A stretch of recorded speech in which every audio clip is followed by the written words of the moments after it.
आज मैं खास तौर पे ऐसी जानकारी देने जा रहा हूँ जो आंखों के ऑपरेशन या आंख की सर्जरी के बाद सबसे ज्यादा जरूरी है।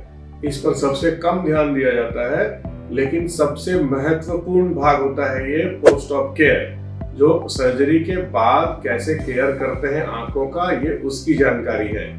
इसमें किस तरह से दवा डाली जाती है, उसके बाद आंखों की सफाई कैसे करते हैं, इन चीजों के बारे में आपको बताऊंगा। एक एक करके पहले साफ कैसे करना है, दवा किस ढंग से डालनी है, ये सारी जानकारी आपको दूंगा। नमस्कार, मेरा नाम डॉक्टर सुवर्ण चेतन है। मैं the site Avenue I hospitals NCR में काम करता हूँ।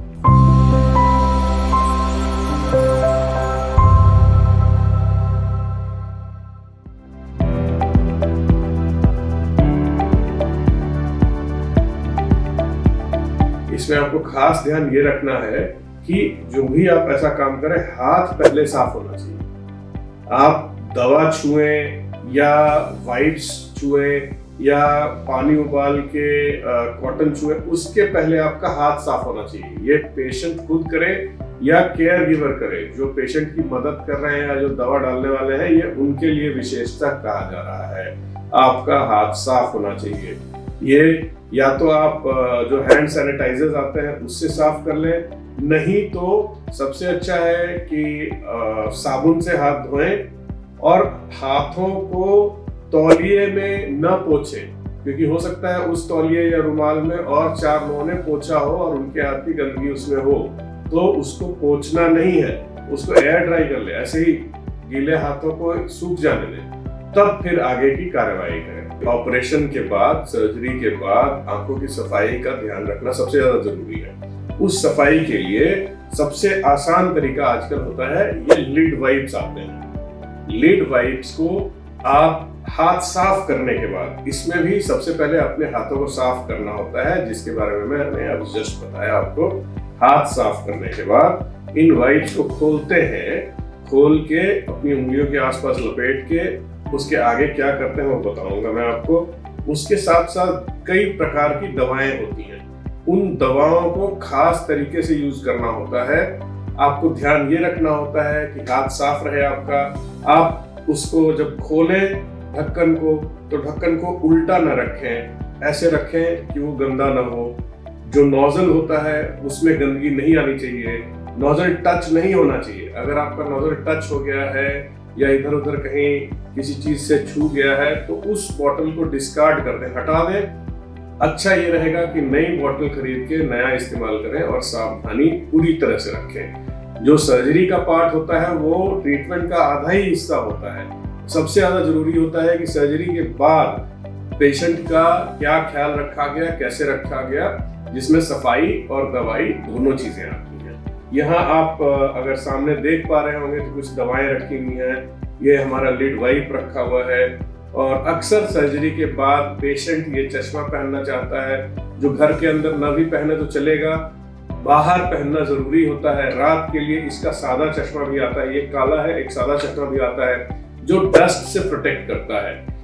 ज्यादातर लोगों को आज की टेक्निक के बाद बहुत ज्यादा चौंध लगना या आंख में स्ट्रेन होना ऐसा नहीं देखा गया है। फिर भी 25 से 30% लोगों को अगर ऐसा होता है तो वो काला चश्मा पहन सकते हैं। बहुत बार लोग अपनी सारी लाइटें बंद करके अंधेरे में बैठते हैं, ऐसा करने की आवश्यकता नहीं पड़ती आजकल। अब हम आपको पेशेंट के साथ कैसे करना है ये एग्जैक्टली दिखाने की कोशिश करेंगे।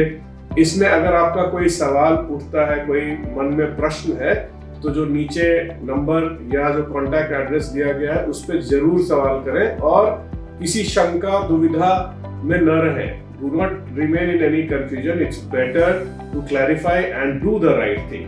जो सही तरीका है उसी का प्रयोग करें, उसी का उपयोग करें। मैं जैसा कि बता रहा था कि आंखों को साफ करने के लिए सबसे ज्यादा जरूरी है कि पहले हम हैंड सैनिटाइज करें। हाथों की सफाई बहुत अच्छे तरीके से होनी चाहिए। ये या तो हम हैंड सैनिटाइजर यूज करें, नहीं तो साबुन और पानी का प्रयोग करें, जिसके बाद हाथों को किसी रुमाल या तौलिए में न पोंछें, हाथ को एयर ड्राई होने दें। उसके बाद मैं बात कर रहा था आंख को साफ करने के लिए जो हमारे पास वाइप्स आते हैं, ये खास तरह के वाइप्स होते हैं। ये केवल फेस वाइप्स नहीं होते हैं, ये लिड वाइप्स होते हैं। आंखों के लिए स्पेसिफिकली खास तौर पे बनाए जाते हैं। इनको आपको अच्छे से निकालना है। आप देख रहे हैं, निकाल के मैंने साइड में रख दिया। इस वाइप को आप खोलें, अपनी उंगलियों में ऐसे लपेट लें एक तरफ से। ठीक है जी। ये हमारे सहकर्मी हैं जिनको आज हमने पेशेंट बनाया हुआ है। आप अपनी आंखों को बंद करें, दोनों आंखें बंद रखें। हम अंदर की ओर से शुरू करेंगे, यहां से ऐसे करके पोंछेंगे बिना दबाव डाले हुए। फिर ऊपर की पलकों को पोंछेंगे।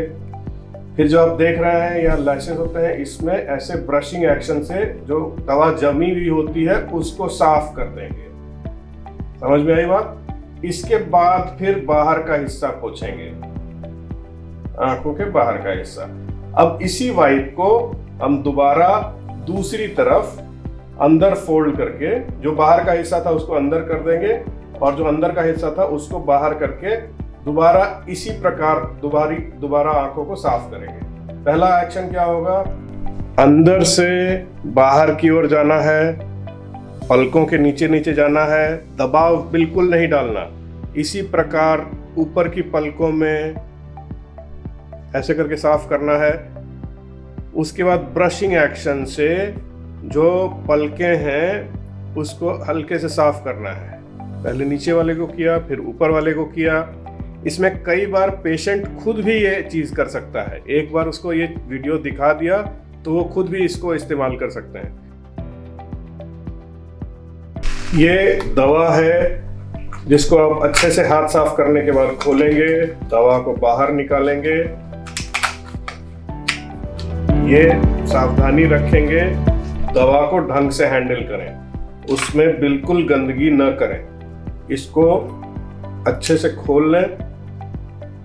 ये मैंने ऐसे करके खोला है, ये इधर उधर टच नहीं हो रहा है। इसके पास जो ये है इसको भी निकाला बगैर कहीं और टच किए हुए। उसके बाद दवा को हमने एक बार एक ड्रॉप बाहर निकलने दिया तो हमें पता चल गया कि ये खुला हुआ है। पेशेंट का चिन थोड़ा ऊपर करेंगे।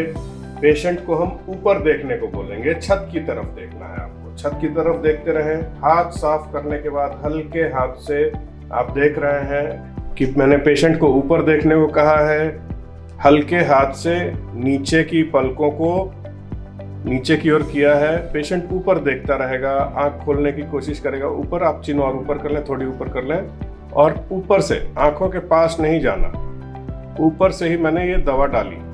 पेशेंट ने अगर आंख बंद भी कर ली तो कोई बात नहीं, आप ब्लिंक करने को बोलें। ठीक है। पेशेंट ऊपर नीचे भी देख सकता है, दाहिने बाएं भी आंख चला सकता है कि दवा फैल जाए। मैं आपको फिर दिखा रहा हूँ कैसे डालना है। पलक को हल्के से नीचे करेंगे तो यहाँ जगह बन जाती है। पेशेंट ऊपर देखता रहेगा। आप नोजल को पास में नहीं लाएंगे। एक बूंद दवा अच्छे से चली गई, पेशेंट आंख को खोलेगा, बंद करेगा, दाहिने बाएं देखेगा निगाहों से।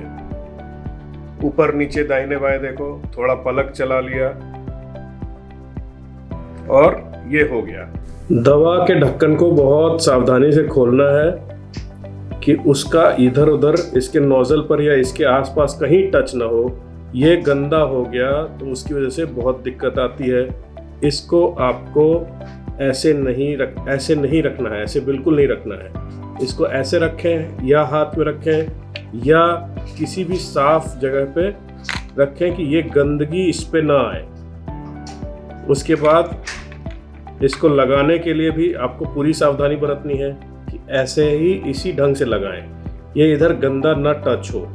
उसके बाद इसको अच्छे से बंद कर दें और जो ढंग से जो डब्बा दिया गया है उसी में रखें इसको कि बोतल भी गंदी ना हो।